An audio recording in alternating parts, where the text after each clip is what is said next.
Кеш жарық, құрметті бүгінгі әңгімеміздің қатысушылары, құрметті бүгінгі конференцияның қатысушылары. Біз қазір 45 минуттың төңірегінде медиада сайлау тақырыбына материалдарды қалай жазу керек, неге басты назар аудару керек деген секілді мәселелерді қозғайтын боламыз. Менің аты жөнім Шолқан Нұрсейітов, мен стратегиялық коммуникация бойынша магистрмын, бакалавр бойынша оқыған мамандығым саясаттану. Енді бірден бүгінгі әңгімемізді бастасақ, презентацияға көшейік бірден. Медиада сайлау тақырыбын жазу.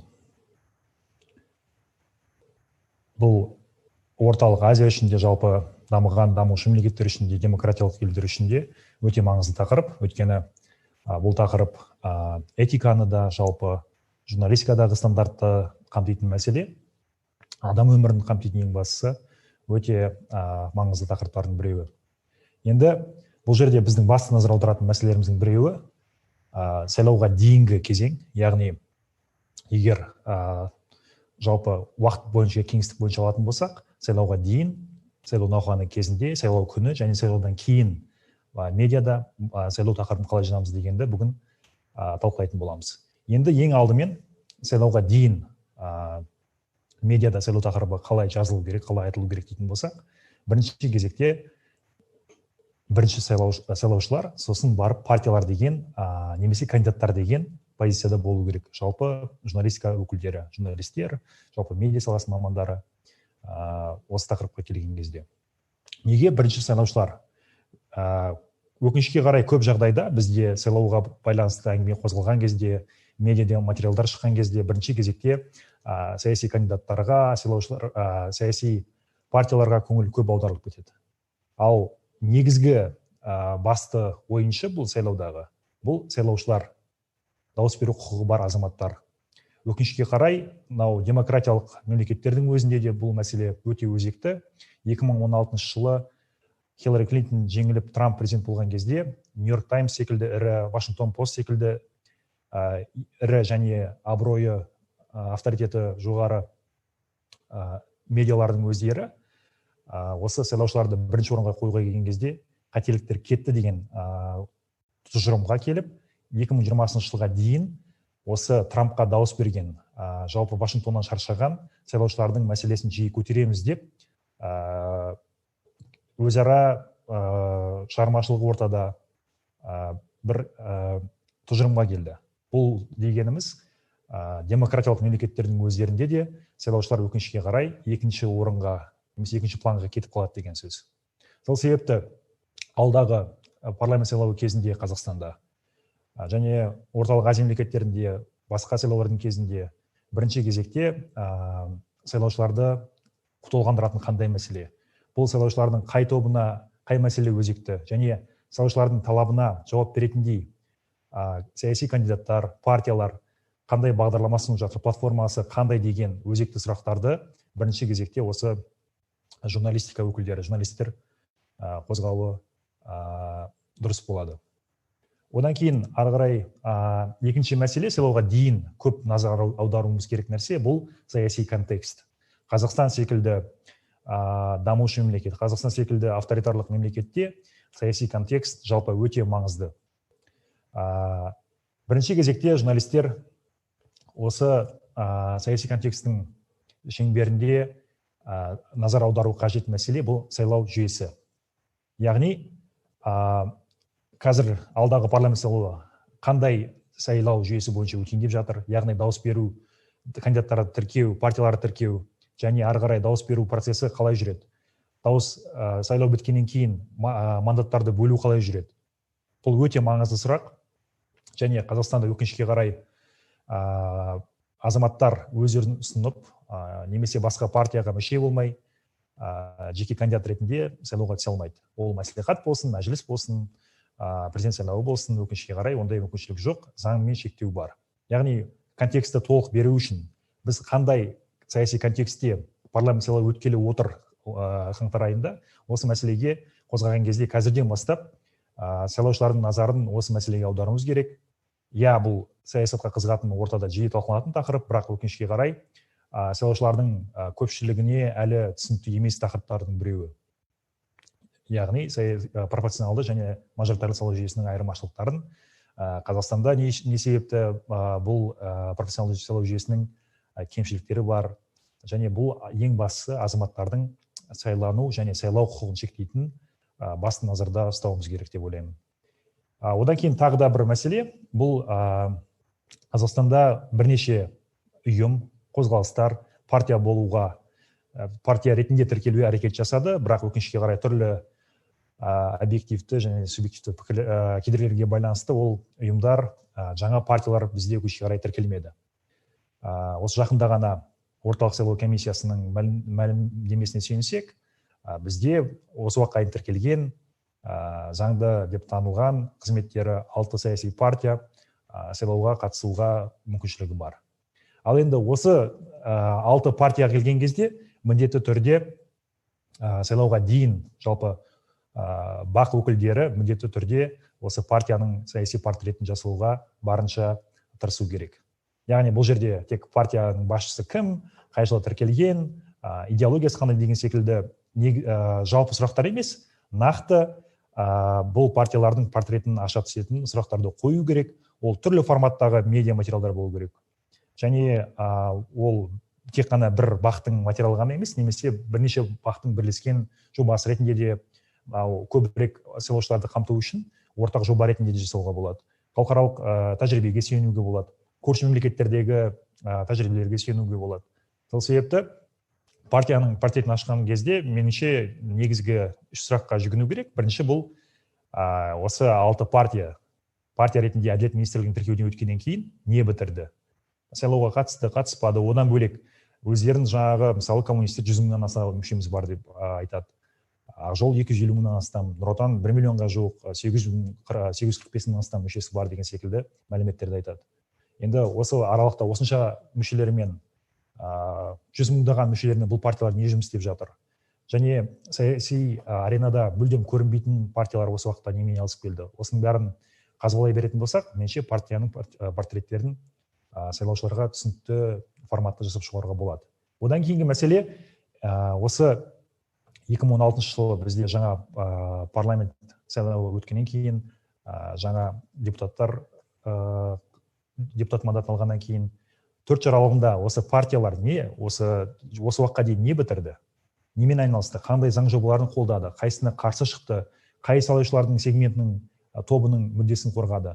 Осы мәселені барынша ашуға тырысу керек деп ойлаймын. Және тағы бір өте маңызды сұрақ, бұл саяси партиялар қаржыны қайдан алады? Бізде осы партияны қаржыландыруға байланысты нақты заңдарда көрсетілген, қанша көлемде, сондай-ақ қайдан қаржыны алуға болады, қайдан қаржыны алмауға болады, тыйым салынған деген секілді. Және парламентте мандаты бар, депутаттары бар партиялар мемлекеттік бюджеттен белгілі бір дәрежеде көлемде мемлекеттік бюджеттен қаржы алып отырады. Миллиардтаған қаржы, ол талай рет Фейсбукта, сондай-ақ бақтарда талқыланды, көлемі жалпы Нұр Отанның, Ақжолдың, КНПК-ның алатын қаржылары қайда кетіп жатыр деген секілді. Одан бөлек жаңадан саяси аренада осы ребрендинг жасап, мысалы Бірлік партиясы, Адал партиясы құрылды. Олар жаңағы ауыл партиясы қазір белсенділігін артты. Олардың артында жалпы қаржыландыру топтары кімдер тұр, кім мүдделі олардың осындай белсенді болуына деген секілді журналистік зерттеуге болады. Әрине, бұл зерттеулердің кезінде түрлі Қазақстанның контекстіндегі ерекшелікті ескеру керек. Келесі, тағы да бір қызық мысал, әрине, Бірлік партиясы деп жаңа атап өттім.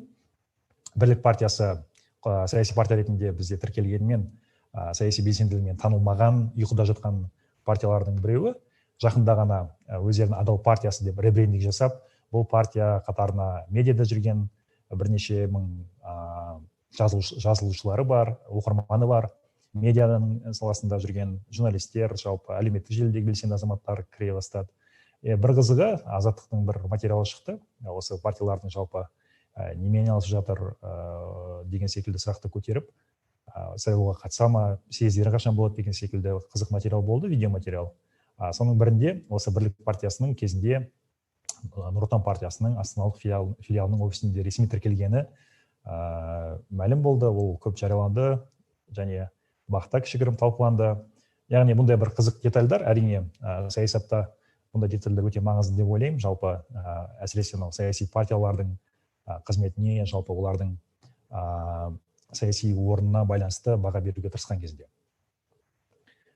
Тағы да бір өте қызық мәселе бұл әлеуметтік зерттеулер. Сайлауға дейін жалпы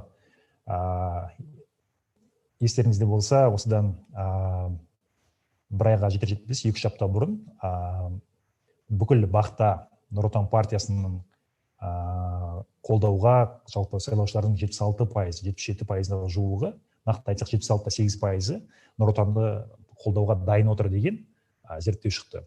Оны түрлі жаңалық сайттары, газеттер таратты, Фейсбукта түрлі әңгімелер болды.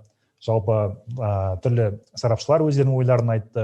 Жалпы бұл зерттеудің нәтижесі біреудің күлкісін тудырды, екінші біреудің жаңағы партияның, осы Нұр Отан партиясының қолдаушылардың көңілін көтерді десек болады. Жалпы өздерінің партия бұл әлеуметтік зерттеуді жалпы қоғамда көпшіліктің қолдайтыны деп көрсету үшін пайдаланғысы келді. Енді жалпы журналистер үшін, бақ саласының өкілдері үшін әрине бұл жерде детальдар өте маңызды. Әлеуметтік зерттеулер бірінші кезекте қай институт жасап отыр, қай зерттеу орталығы жасап отыр. Екінші, бұл әлеуметтік зерттеу институтында қандай методология қолданды, оған қандай сарапшылар тартылды, олардың зерттеу тәсілдері қандай деген секілді сұрақтарды қою керек. Одан бөлек жалпы зерттеу нәтижесіне сүйенгеннен кейін қандай сандарға басты назар аударылып отыр.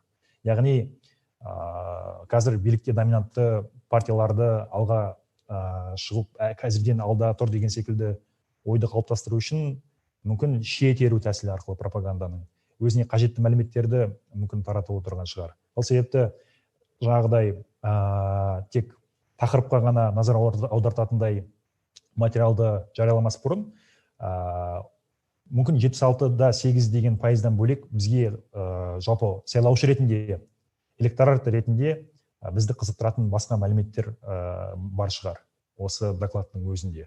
Өкінішке қарай бізде тек қана осы 76,8 деген процентті ғана талқылау көп болып кетті де, одан бөлек ол зерттеудің жалпы артында басқа сұрақтар бойынша көңіл-күй қандай екен деген сұрақты көтерілген жоқ. Және ең бастысы бұл жерде байс деген ұғым бар, өздеріңіз білетіндей, жалпы белгілі бір тараптың субъективті көзқарасы басым болып кетеді.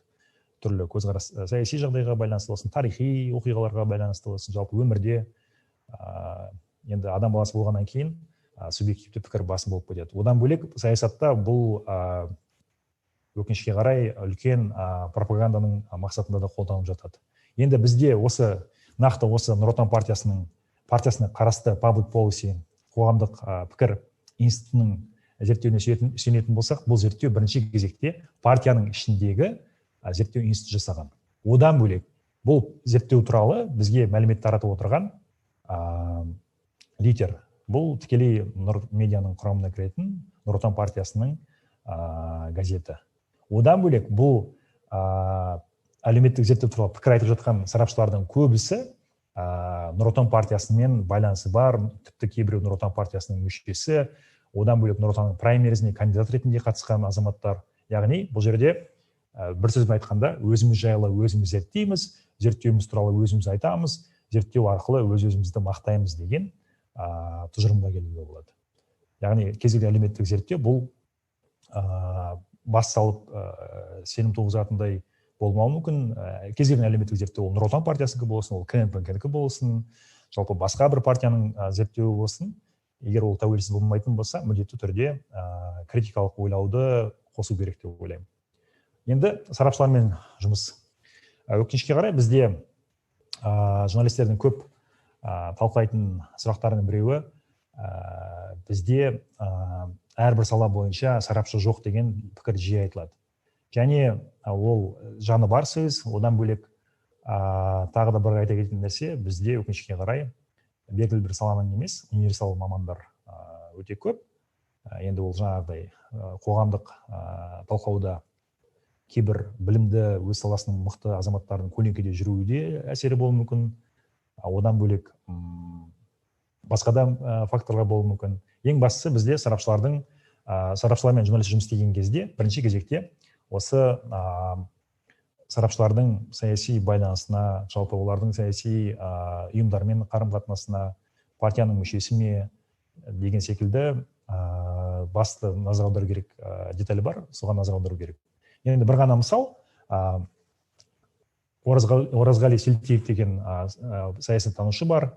Ол азамат осы жаңағы Нұр Отан партиясының 19 қазанда шыққан әлеуметтік зерттеуіне сүйене отырып, Нұр Отан партиясының рейтингі 11%-ке өсті деген, праймериздің арқасында 11%-ға өсті деген тұжырымды таратты.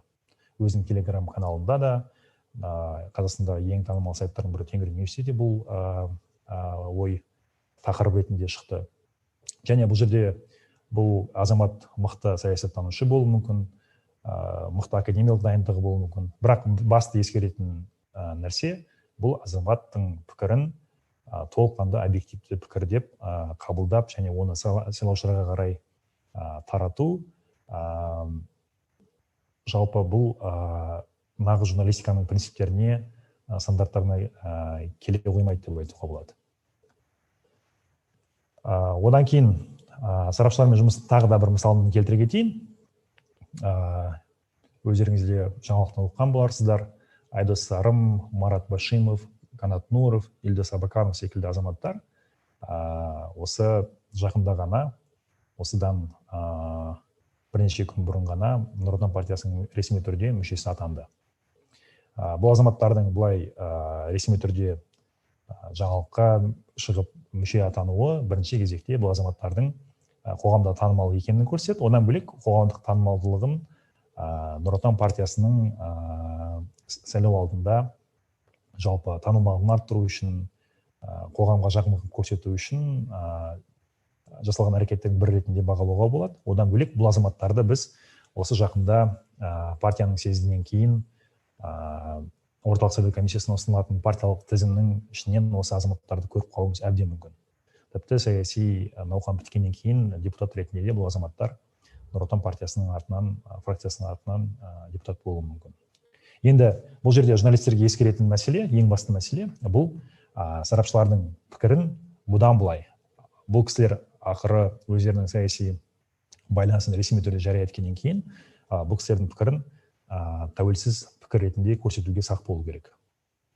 Яғни медиада бұл кісілер пікір білдірген кезде, интервью берген кезде, комментарий берген кезде, талқылауға қатысқан кезде міндетті түрде бұл кісілердің саяси партиямен байланысы бар екен, Нұр Отан партиясымен байланысы бар екен, немесе басқа партиямен байланысы бар екен ашық айту керек. Одан кейін кейбір азаматтар бізде, осы азаматтардың ішінде кейбіреуі фонд басқарады, кейбіреуі зерттеу институтын басқарады. Бұл азаматтардың қарамағындағы кісілерден пікір алған күннің өзінде де бұл партияның басшысының саяси аффилияциясы бар екен, басқалармен байланысы, басқа саяси ұйымдармен байланысы бар екен тілге тиек ету сайлаушылар үшін, сайлаушыларға толық мәлімет беруге тырысудың басты қадамдарының бірі деп ойлаймын.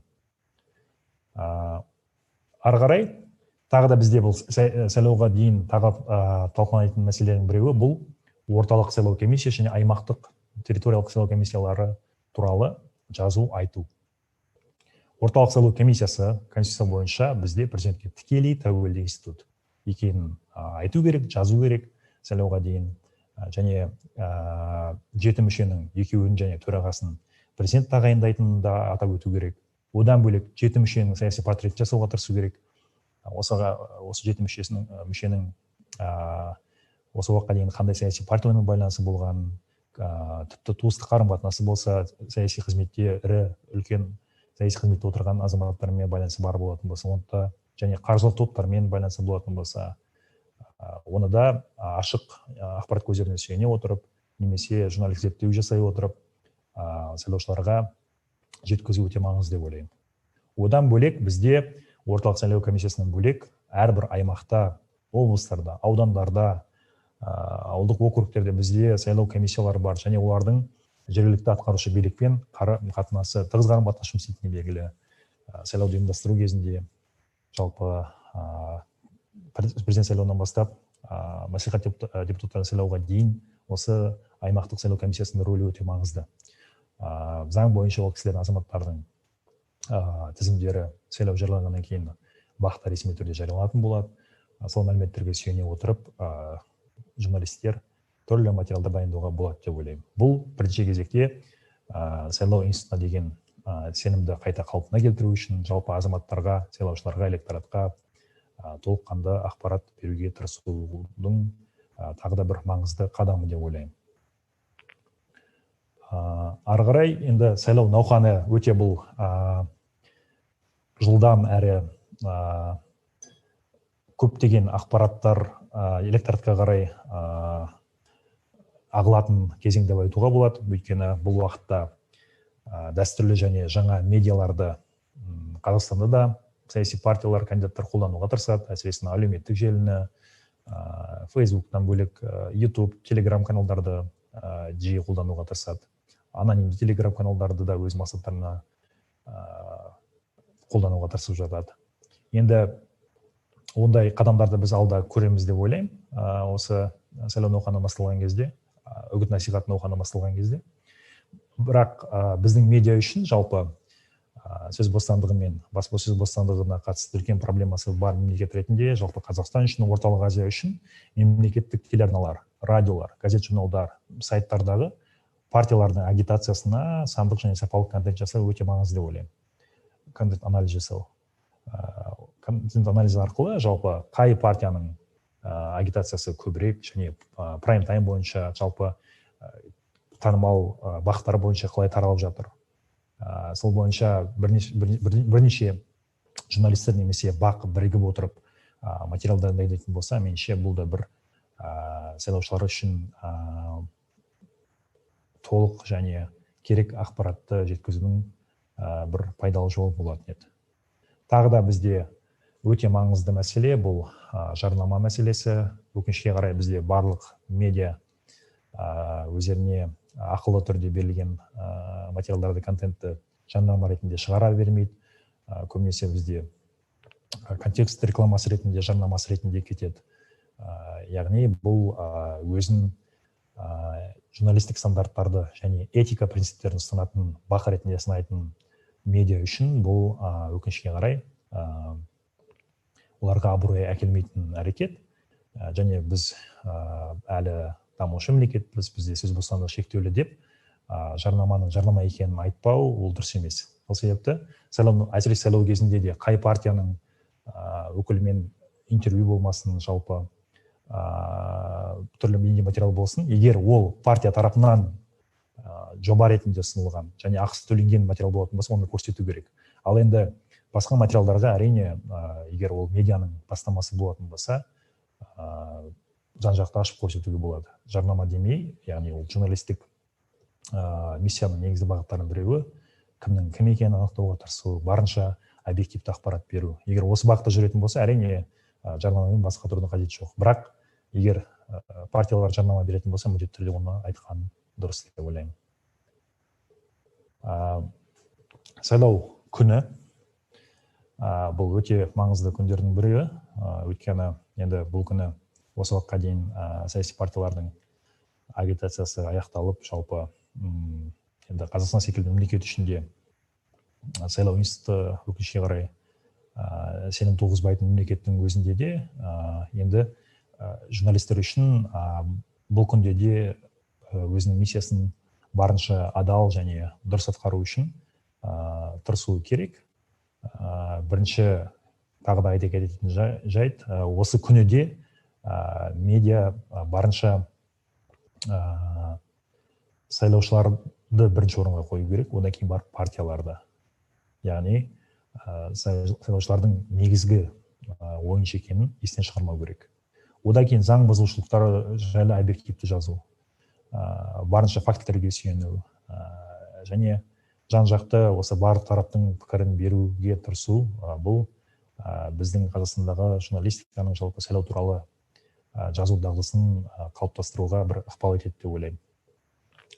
Одан кейінгі тағы бір мәселе бұл орталық және аймақтардағы сайлаушылардың көңіл күйі жайлы баланс сақтай отырып жазу. Бізде жалпы Қазақстанда ғана емес, орталық Азияда ғана емес, сондай-ақ дамыған батыс қоғамында, ақш-та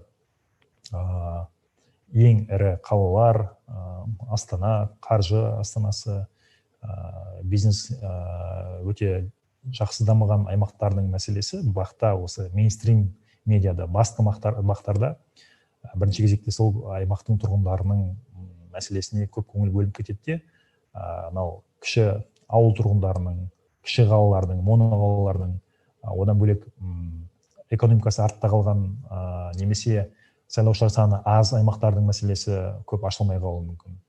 Оны сайлауға дейін де, сайлау күні де осы мәселелерді жазуға, және сайлау күнінде азаматтардың саяси белсенділігі қандай, яғни бір аймаққа ғана сүйене отырып, елдегі бүкіл саяси көңіл күйге, жағдайға баға беруден аулақ болуға тырысу, меніңше осы сайлау күні өте маңызды қадам болатын еді деп ойлаймын. Тағы да бір өте маңызды нәрсе бұл сайлау нәтижесіне қатысты, жалпы сайлау күніне байланысты тағы бір өте маңызды деталь бұл exit polls. Бұл exit pollдың жалпы нәтижесі сайлау нәтижесімен көп жағдайда тығыз өте ұқсас болғаннан кейін көңіл бөлу өте маңызды. Бірінші кезекте Қазақстанда саяси контекстті айтқан кезде бізде exit pollды жүргізуге бар болғаны 2-ақ ұйым рұқсат алған. Бұл қателеспесем общественное мнение деген ұйым, екіншісі бұл молодежь деген зерттеу орталығы. Бұл екеуінде енді әлеуметтік сауалнаманы жалпы сайлау нәтижесі бойынша жүргізуге рұқсат алған, санкцияланған ұйым деп айтуға болатын шығар. Осы маңызды фактіні журналистер қауымы сайлаушыларға күнделікті саясатқа қызықпайтын, бірақ сайлау науқаны кезінде саясатқа қызығып, өзінің саяси таңдауын жасауға тырысатын азаматтар үшін бұл мәліметті де жеткізу өте маңызды деп ойлаймын. Одан кейін осы енді бізде бар болғаны 2-ақ ұйым болғаннан кейін бұл ұйымдардың жалпы қаржыландыру көздері қай жақтан, яғни журналистикті жүргізуге болады сайлауға дейін, жаңағы уақыт ұту үшін және азаматтарға барынша көбірек ақпарат беру үшін сериялық мәліметтер жасауға болады. Яғни бұл жерде айта кететін мәселе барынша объективтілікті қамтамасыз ету үшін әрбір саяси институттың, соның ішінде қоғамдық ұйымдардың және осы зерттеу институттарының рөлін барынша ашық көрсету үшін осындай материалдар шығу қажет деп ойлаймын. Одан кейін түрлі тәуелсіз сарапшылардың пікірін ала отырып, зерттеушілердің пікіріне сүйене отырып, халықаралық тәжірибеге сүйеніп, ашық және әділ сайлау үшін тәуелсіз exit poll керек екенін айтып, үнемі жазу керек деп ойлаймын. Енді тағы да өте маңызды кезең бұл сайлаудан кейін бізде енді әсіресе қазақ тілді бақта ұрандарға сүйену, түймедейді таудай қылып көрсету, немесе бір оқиға қатысты нәрсені бүкіл елге қатысты ретінде көрсету жиі көзіміз шалып тұрады. Сондай ол тақырыптан да көрініп тұрады, материалдардан да көрініп тұрады. Соның біреуі мысалы 2016 жылы бұл Нұр-Кезетте бұл материал шықты, көптеген мемлекеттік бақтада шықты. Бұл Назарбаевтың 2006 сайлау нәтижесінен кейін Нұр Отанның жеңісі, халықтың жеңісі деген сөзі жалпы тақырып ретінде шықты. Яғни бұл жерде әрине Нұр Отан партиясы көпшіліктің дауысын алды, бірақ бұл бір партияның жеңісін бүкіл халықтың жеңісі ретінде сипаттау, бұл журналистік этика тұрғысынан болсын, жалпы басқа азаматтардың саяси таңдауына құрметпен қарау мақсатында қарайтын болсақ, дұрыс емес деу нәрсе. Өйткені бұл жалпы Нұр Отан партия басым көпшілік дауыспен парламенттегі басым көпшілік, яғни көп мандатты алды деген мәліметті жеткізсе журналистер, оның өзі жеткілікті. Оған түрлі сипаттауды қосып, түрлі әдеби тілге сүйеніп, жеңісті жаңағы бүкіл халықтың жеңісі, бүкіл қазақ даласының жеңісі деген секілді мәліметтерді қолдану дұрыс емес деп ойлаймын. Тағы да енді бұл жеті кеңесті айта кетсем, қысқаша, бұл жеті кеңес негізінен журналистика ғылымы 10 кеңес деген Маргарет Сулливан деген медиа консультанттың ойларына сүйене отырып, қазақстандық журналистер үшін, жалпы орталық Азия журналистер үшін өте маңызды деген 7 пунктты қысқаша көрсеттім. Бірінші, бұл сайлаушылар үнемі бірінші орында тұру керек. Бұны жаңа ғана айтып өттік. Саяси партияларды өкінішке қарай сипаттап емес, сонымен қатар саяси партиялар сайлаушылардың мүддесі үшін қаншалықты жауап бере алады, осыған назар аударуымыз керек. Екінші, бұл сайлауды зерттейтін заңдарды мұқият оқып алу. Яғни журналист өзіне сенімді болу үшін, сауатты материалдар шығу үшін, жан-жақты мәселелерді қамту үшін міндетті түрде осы сайлауды зерттейтін заңдарды оқып, талдау, білу өте маңызды. Одан кейін әр уақытта қаржыландыру көздері қайдан келіп жатыр? Саяси партиялардың, кандидаттардың, сайлау кампаниясының қаржысы қалай қалыптасып жатыр? Бұл мәліметке де көп назар аударған өте маңызды. Осы сұраққа жауап беру арқылы да партияның жалпы шынайы бет-бейнесін ашуға болады. Тағы бір келесі пункт, бұл үнемі факт-чекингке сүйену. Өкінішке қарай сайлау науқаны, сайлау кампаниясы бұл көп мемлекеттерде жалған ақпараттың жиі тарайтыны, фейктің жиі тарайтыны, әдейі өсек аяғының ойлап табылып манипуляцияны көп жасалатын кезеңдерінің бірі.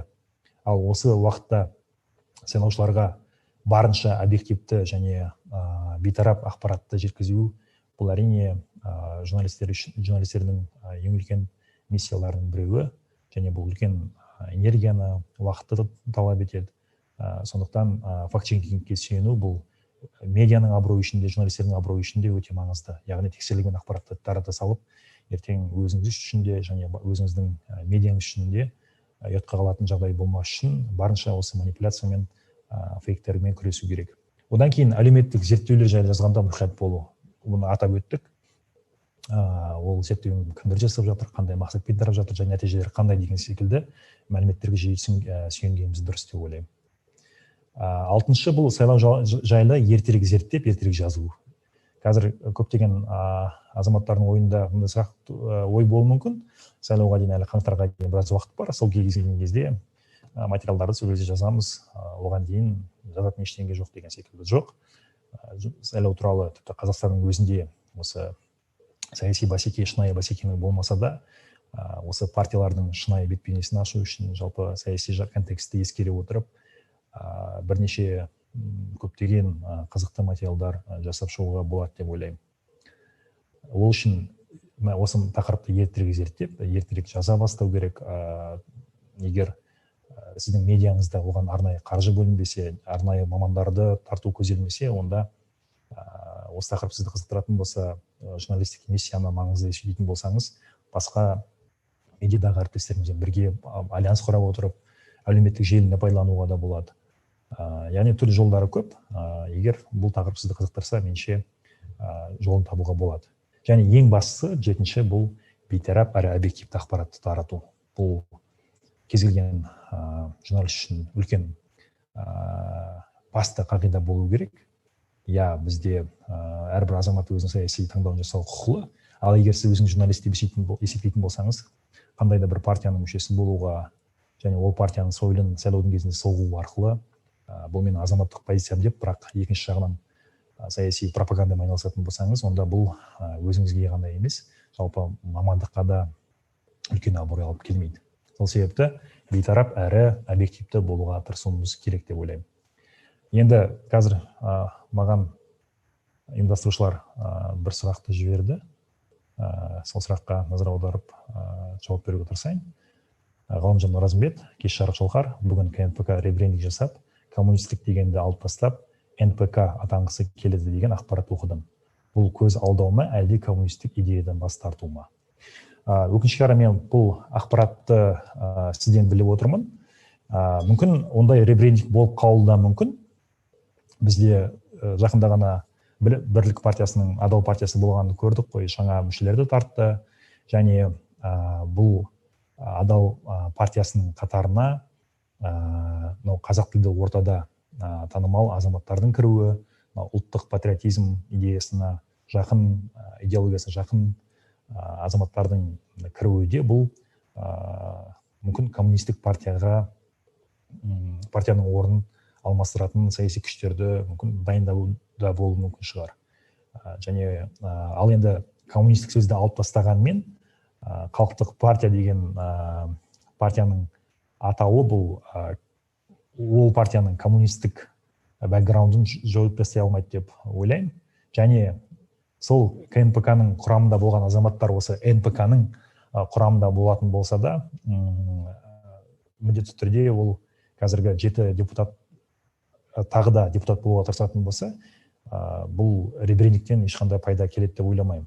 Және ол 7 азамат қайтадан НПК-ның, бұрынғы КНПК-лар НПК-ның құрамында болатын болса, және депутаттық мандаттан дәмесі бар екенін көрсететін болса, міндетті түрде осы журналистер қауымы осы 7 азаматтың 5 жылдың ішінде депутат ретінде қандай заң жобаларын қолдаған, қандай депутаттық сауал жолдаған атқарушы билік өкілдеріне, басқа ұйымдарға осының бәрін зерттеп, және олардың коммунистік партияның өкілдері болғанын да еске салу керек. Өйткені барынша азаматтар толыққанды ақпарат алып барып, саяси таңдау жасауы бұл рационалды таңдау жасауға және тиісінше қоғам ішінде пайдалы шешім қабылдауға ықпал етеді деп ойлаймын. Әрине, қоғам ұту үшін міндетті түрде саяси бәсеке керек. Саяси бәсекеден бұрын сөз бостандығы керек, баспасөз бостандығы керек. Осы негізгі мәселелер шешілгеннен кейін барып, бізде осы сайлау институтына деген сенім, сайлау тақырыбын медиада жазған кезде барлық халықаралық стандарттарға, этикаға сүйене отырып жазу деген жаңағы әдет қалыптасады деп ойлаймын. Ал енді өкінішке қарай бізде негізгі мәселе шешілмегеннен кейін, өкінішке қарай біз осындай кішігірім бір саяси технологияның элементтерін ғана көріп отыруымыз мүмкін осы сайлау науқанында. Бірақ бұл бізде демократияға қол жеткізу мүмкін емес, немесе демократия үшін күресімізді тоқтатуымыз керек, немесе бізде сөз бостандығы шектелген, баспасөз бостандығы шектелген, немесе басшылмаған журналистік зерттеу жасауға мүмкіндік бермей, сол себепті мен журналистік миссиямды толық атқара алмағаннан кейін маған бұның нәрсенің керегі жоқ деген ойдан аулақ болуымыз керек деп ойлаймын. Өйткені демократия бұл соңғы аялдама емес, бұл тек бір күні біз демократия қол жеттік, сонымен өмір бақи демократияда өмір сүреміз деген сөз емес. Демократия бұл демократияға қол жеткізгеннен кейін де күресетін нәрсе.